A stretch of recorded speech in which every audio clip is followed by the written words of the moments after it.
two elite running back talents in offenses that will feature them regularly. Who is the real first-round value in this ADP battle? We're going to square off Bijan Robinson against Saquon Barkley. Let's start out with Bijan Robinson. So Robinson last year, look, 1,887 scrimmage yards and 14 touchdowns. No disputing the greatness we saw from Robinson. 90th percentile broken tackle rate. That was another outstanding feature of Robinson. What we liked best about Robinson, though, in 2024 was the end of the season. It was very clear the Atlanta Falcons were switching up that offense. They were making sure the pass attempts were going to Drake London and the rushing attempts were getting funneled through Bijan Robinson. Now, Tyler Algier was involved, but Bijan Robinson saw 22.8 carries in those last 6 games and production. 112 yards per game, 1.25 touchdowns. It was even better when Michael Penix came under center. Everything continued to get narrow and narrow. And again, Bijan Robinson seeing great usage. Here was the problem with Penix, though. The receiving usage. All of a sudden, Bijan Robinson, who had been up and down as a receiver in terms of production all year, his receptions per game dropped to 2 per contest after week 13. Robinson only averaged 8 receiving yards over those final 5 games. Yet we know if he was used as a big-time receiver, he could put up elite receiving numbers. So the big question you have with Robinson, he's going to get the carries. He's going to get the red zone goal line work. Is Penix going to be able to maximize Robinson as a receiver? The whole season body of work, Robinson showed. Very good receiver.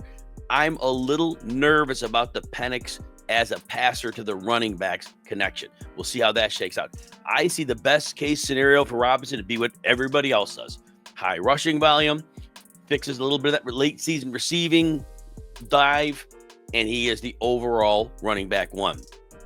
However, Michael Penix is not a finished product. He's not close. He may not even be a very good quarterback. And if the Falcons struggle to score points, and people will remember the end of the season, that Carolina game, terrible Carolina defense, and it was a shootout, and Michael Penix put all kinds of points on the board. That wasn't the norm. That offense was not humming, and it wasn't Penix's fault. He got thrown into the situation late in the season. But if Penix is more that 55% passer, this offense may not score a lot of points. All of a sudden, Robinson may not get the touchdowns we hope back to those receiving situations if he's not used well as a receiver. All of a sudden, you might be looking at Robinson as a running back 3 to 5, and that would be a problem at ADP where he's often going ahead of Barkley. Again, very safe option, clear top 2 running back pick in any draft. But now we'll go over to Saquon Barkley. But first, if you enjoy videos like this, consider hitting that like and subscribe button. Also, we're offering 15% off all RotoWire subscriptions. You just go to rotowire.com, pick your favorite subscription, use the code YouTube15 to score your 15% discount. All right, as I promised, Saquon Barkley is next. Barkley had a magical season. Rushed for 2,005 yards, sat out week 18, fine. Fantasy, nobody needed him. 345 carries, 13 rushing touchdowns. That's where we start to talk a little bit. 13 touchdowns is great. As everybody knows, the tush push is going to be back in 2025. In this offense, if that tush push was not allowed, Barkley could have been looking at 20 touchdowns, and I don't think that's an overstatement. Jalen Hurts, with that tush push, will keep a bit of a cap on Barkley's touchdowns. Remember, a lot of those touchdowns came from long range. Now, Barkley, easily a career year in yards per carry, 5.8. Not just is Barkley a great back, but obviously now he has a great offensive line, which very much helped that career season. Now, as a receiver, Barkley didn't get a lot done. 33 catches, rough math, 2 per game. Did get 278 yards on those, so he did maximize those opportunities a bit. 2 touchdowns through the air. So that said, we know Jalen Hurts is more likely to take off and run on his own, throw to his tight end or receivers. but probably the dump offs to Barkley is not going to be a huge part of the game. So that is an area where he'll have some production, but we're counting on the rushing work. Now, Barkley's durability early in the career was a bit of a problem. Now, not so much. Only missed 5 games in the last 3 seasons. For a running back, that's really good. Here's the thing we got to think about. 482 touches for Barkley last year, including the playoffs. Massive workload. Maybe it has no effect. Maybe that big of a workload, we see a little more sluggish of a Barkley this year. Something to think about. But that said, Barkley scoring, the floor wasn't a problem. He only had 3 games under 10 PPR points, but he never went below 7.4. And he had 7 games with at least 26 PPR points. And we love those spike weeks out of our running back one.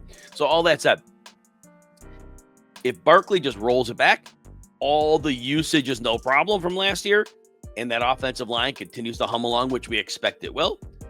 Don't worry about the offensive coordinator change. This is a plug-and-play offense. Barkley finishes as the running back one. The worst case scenario, Hurts takes on more red zone work. Barkley doesn't get quite as many long touchdowns, and the receptions stay very low and maybe take a hit.